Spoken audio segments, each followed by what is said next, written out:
नमस्कार। Colonel Ajay CO Ajay astro money group first global astro finance digital channel से आपसे मुखातिब होता हूं। आज है 22 मई सन 2024। दोस्तों, कॉटन कॉम्प्लेक्स में चाहे कॉटन हो, वो कॉटन सीड ऑयल हो या फिर कॉटन यार्न एवं टेक्सटाइल कंपनियों के लिए जो अपडेट हमारे जाते हैं, आप लोगों ने बहुत पसंद किए हैं और देश में कॉटन कॉम्प्लेक्स पर देश का पहला चैनल बनाने में आपने जो हमारी मदद की है, आशीर्वाद दिया है, मैं पूरी टीम की तरफ से आपको धन्यवाद प्रेषित करता हूं।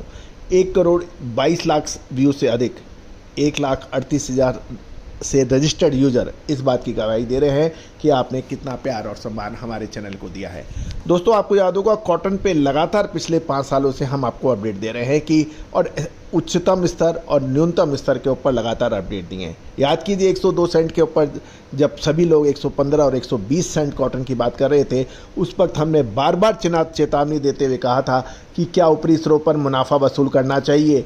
जो समय पे मुनाफा नहीं वसूल करता है वो परेशानियों का सबब उठाता है। देश के सभी राज्यों से लगातार अपडेट, कितनी आवक हो रही है, क्या भाव चल रहे हैं, क्या सेंटीमेंट्स है, हमने लगातार अपडेट दिए। दोस्तों, अब कॉटन का सीज़न अंतिम चरण पर है, क्योंकि जून जुलाई अगस्त अक्सर लल पीरियड चालू हो जाता है और उसके बाद अगस्त सितंबर से दोबारा शुरुआत होती है। तो दोस्तों, कॉटन कॉम्प्लेक्स की अंतिम चरण की अपडेट आपको मैं अब दे रहा हूँ इस सीज़न की। यदि चैनल पसंद आए तो सब्सक्राइब जरूर कीजिएगा। साथ साथ कॉटन के ऊपर विशेष रिसर्च रिपोर्ट के लिए संपर्क भी कर सकते हैं।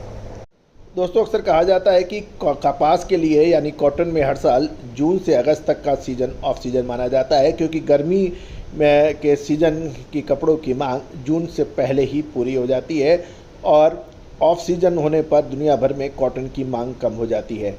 लेकिन केवल चीन ही रिजर्व स्टॉक के लिए रुई का आयात बढ़ाता है, ये अक्सर देखा जा रहा है। अब खबर ये निकल के आ रही है कि बुआई में लगभग अभी तक 30% की कमी होने की संभावना है और साथ साथ कपास के ऊपर अब क्योंकि सीज़न का आखिरी चरण चल रहा है और बिक्री पर प्रभाव आ रहा है और रुई के दाम बॉटम पर आ गए हैं।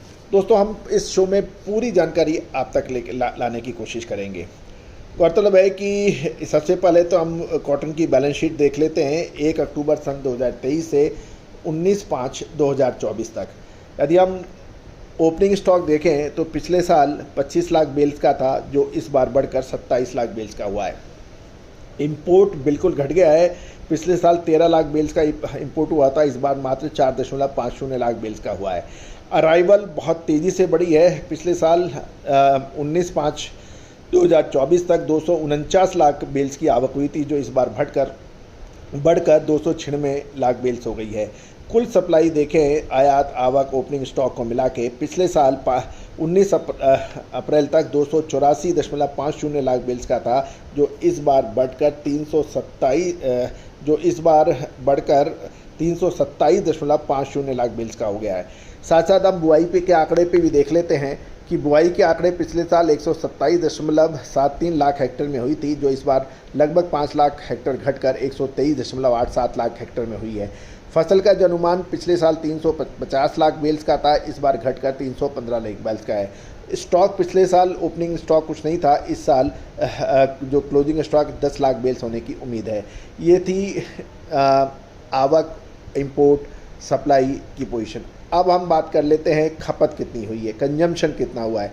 पिछले साल 185 के मुकाबले इस बार कंजम्पशन बहुत अधिक है, 215 लाख बेल्स का है। एक्सपोर्ट भी पिछले साल 11.5 लाख बेल्स का हुआ था, इस बार बढ़कर डबल होकर 22 लाख बेल्स हो गया है। कुल कंजम्पशन देखें तो 196.50 लाख बेल्स के मुकाबले 237 लाख बेल्स का हुआ है। एंडिंग स्टॉक जो है यानी वो 88 लाख बेल्स के मुकाबले इस साल 90.50 लाख बेल्स का होना चाहिए। स्पिनिंग मिल्स के पास जो स्टॉक की उम्मीद लगाई जा रही है, पिछले 60 लाख बेल्स की थी, इस बार घटकर 40 लाख बेल्स की बताई जा रही है। एमएनसी का जो ट्रेडिंग है वो करीबन 24.50 लाख बेल्स का है, अभी 24.80 है, तो ये लगभग बराबर सा है। सीसीआई का स्टॉक की बात करें, पिछले साल स्टॉक की कोई खबर नहीं थी, इस बार 25.70 लाख बेल्स का सीसीआई के पास स्टॉक है। तो दोस्तों, ये थी एक महत्वपूर्ण खबर। अब जानिए अंतर्राष्ट्रीय बाजारों के आज के भाव, और इसको यदि हम कैंडी में कन्वर्ट करते हैं तो भारतीय भाव उसके क्या होंगे। दोस्तों अंतर्राष्ट्रीय बाज़ारों में आज 22 मई सन 2024 की हम बात करें तो 22/5 यानी 22 मई सन 2024 तो आईसी कॉटन जुलाई 24 का जो वायदा है वो 77.06 चल रहा है। इसको भारतीय कैंडी में देखेंगे तो ये 50,308 रुपये का है। दिसंबर 2024 का वायदा 75.65 का है, तो इसे 49,387 रुपये इंडियन कैंडी के भाव हैं। मार्च का जो 2025 का वायदा है वो 77.28 है, जो भारतीय मुद्रा में कैंडी के भाव 50,451 हैं। चाइना कॉटन की बात कर लेते हैं तो वहाँ पर जुलाई 24 का जो वायदा है वो 95.23 का है, जो भारतीय भाव देखें तो 62,170 है। सितंबर का जो चाइना का वायदा है 96.23 है, तो 62,825 रुपये के भाव पड़ते हैं। कॉटलुक ए इंडेक्स जो है वो 85.60 है, जिसके कैंडी का भाव देखें 55,888 है। ब्राज़ील कॉटन इंडेक्स भी देखें तो 74.48 है, जो 48,623 का है। यूएसडी स्पॉट रेट जो है वो 68.74 है, तो भाव बनते हैं 44,876 रुपये प्रति कैंडी। यदि हम पिछले सप्ताह भी इंटरनेशनल मार्केट और भारतीय बाज़ारों के ऊपर कॉटन बाज़ारों पर नज़र रखें तो इंटरनेशनल कॉटन एक्सचेंज में जुलाई, दिसंबर और मार्च के जो भाव हैं वो गिरावट पे ही दर्ज हुए। भारतीय बाज़ार में एमसीएक्स के कॉटन के दामों के अंदर भी करीबन 1200 रुपये प्रति उसकी गिरावट देखी गई, और एनसीडीएक्स में 15 रुपये प्रति 20 किलो के भाव गिरे। साथ साथ बाकी देशों के अंदर भी पिछले सप्ताह गिरावट के भाव ही देखे गए थे। तो दोस्तों लेकिन एक महत्वपूर्ण बिंदु और भी चर्चा करनी है कि भारतीय निर्यातकों को अमेरिका और चीन के बीच में जो टैरिफ युद्ध है उसका लाभ मिलने की संभावना प्रबल नज़र आ रही है, क्योंकि चीन के डंपिंग के खतरे से इनकार नहीं किया जाता, इसलिए सरकार को इसमें नज़र भी रखनी पड़ेगी। भारतीय निर्यातकों को एक उम्मीद है कि चीन आयातकों पर दंडात्मक यानी शुल्क लगाने से अमेरिकन फैसले से भारतीय निर्यातकों को कुछ अवसर या अपॉर्चुनिटी मिल सकती है, क्योंकि अब सप्लाई के कुछ अंतर को पूरा करने के लिए भारतीय माल का आयात अधिक कर सकती हैं। गौरतलब है कि लेकिन बीजिंग भी यानी चाइना भी जवाबी कार्रवाई करता है तो ये एक टैरिफ युद्ध के रूप में बन सकता है। गौरतलब है कि निर्यातकों के संगठन FIEO ने साथ ही आग्रह किया है, चीन से डंपिंग के खतरे से इनकार नहीं किया जा सकता, तो सरकार को कड़ी निगरानी रखनी चाहिए और ज़रूरत पड़ने पर उचित कड़े कदम भी उठाने चाहिए। अमेरिका के इस कदम से चीन और अमेरिका के बीच टैरिफ युद्ध शुरू हो जाएगा, क्योंकि चीन से जवाबी कार्रवाई की उम्मीद लगाई जा रही है। अभी चीन से लगभग $18 बिलियन के मूल्य का निर्यात का कुल $420 बिलियन चीन का व अमेरिका का निर्यात प्रभावित हो सकता है। ये 4% से थोड़ा अधिक है, यानी $420 बिलियन में से $18 बिलियन का व्यापार प्रभावित हो सकता है। आने वाले समय में इसमें और बढ़ोतरी होने की उम्मीद है। FIEO द्वारा जो सूची तैयार की गई है उसके अनुसार चीन पर अमेरिका द्वारा लगाए गए आयात शुल्क के वर्तमान के सेंट के अनुसार भारत के फेस मास्क, PO सीरीज, सुई, मेडिकल दस्ताने, एल्युमिनियम और लोहा व स्टील में एक प्रबल अवसर बन सकते हैं। कुल मिलाकर यही है कि टैरिफ युद्ध में भारत इसका कितना फ़ायदा उठा सकता है, इसके ऊपर करेगा निर्भर। दोस्तों ये भी ध्यान देने वाली बात है कि लंबे समय से सूती यान की मांग नहीं बढ़ी है और दामों में भी कोई बड़ा इजाफा नहीं हुआ है। पिछले 2-3 दिनों में सुई के धागों में तो 3 से 4 रुपए की गिरावट भी दर्ज हुई है। गौरतलब है कि रुई की कीमतें निचले स्तर पर पहुंच गई है, लेकिन बाजार में कीमतें बढ़ाने का कोई अभी भी उत्साह नहीं है।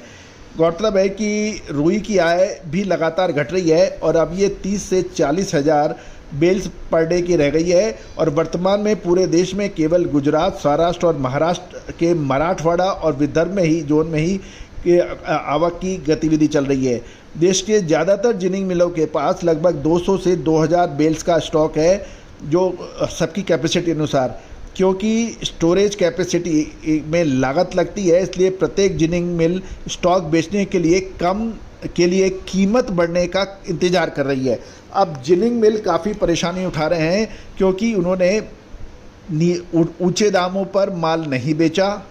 अब लगातार दामों में करेक्शन है, अब वो दाम बढ़ने का कर रहे हैं इंतज़ार, और ये इंतज़ार एक उनके लिए बढ़ता जा रहा है। यदि हम देखें तो वर्तमान में स्पिनिंग मिलों द्वारा रुई की दैनिक खपत लगभग 1 लाख बेल्स की है, जो आने वाले दिनों में रुई की खपत इसी स्तर पर रहने का अनुमान लगाया जा रहा है, क्योंकि स्पिनिंग मिल का मार्जिन बहुत कम बताते हैं। इसलिए जो कताई मिल सही समय पे माल खरीद रही है उसको लाभ हो रहा है। रुई की कीमतें अब निचले स्तर पर है और इसमें और अब एक सवाल ये है कि इसमें और कटौती हो सकती है या नहीं। देश भर में कपास की जो आवक है दिन पे दिन कम हो रही है और रुई का निर्यात हर महीने 1 लाख बेल से अधिक होता है, और रुई का जो आयात है उसकी अभी कोई संभावना नज़र आई नहीं है, क्योंकि कताई मिलों के पास रुई का स्टॉक कम है, इसमें तो कोई दो राय नहीं है। अब महत्वपूर्ण ये है कि रुई का वायदा चाइना में पिछले सप्ताह 45 युआन बढ़ा था, लेकिन न्यूयॉर्क रुई वायदा पिछले सप्ताह 1.42 सेंट गिरा था, और न्यूयॉर्क रुई के वायदे में ओपन इंटरेस्ट 8,692 लॉट से बढ़कर 2,24,237 लॉट हो गया था, जो यदि भारतीय गांठों में देखें तो ये करीबन होता है। महत्वपूर्ण यही है दोस्तों कि कॉटन के अंदर अब आगे क्या संभावनाएं बन सकती है। दोस्तों, हमने आपको हर बार आपको चेताया था कि कॉटन का जब पीक सीज़न है उस वक्त भी आपको चेताया था और लगातार अपडेट दिए थे। आने वाले 1 से 1.5 महीना एक निर्णायक साबित होगा, ये आपको 2 महीने पहले ही अपडेट दिया था। और कॉटन कॉम्प्लेक्स में हमें गर्व है कि देश की अधिकांश बड़ी इंडस्ट्रियां हमारे साथ जुड़ी हुई हैं और उन्होंने पूरा फ़ायदा उठाया है। क्या आप इस फ़ायदे से वंचित रहे हैं? दोस्तों, कपास के पर आपके इलाके में क्या भाव चल रहे हैं कमेंट बॉक्स में देखिए। लेकिन अब कपास का सीज़न का अंतिम चरण है तो बहुत अधिक उम्मीद की संभावनाएं नहीं है। All the very best, good luck, happy trading.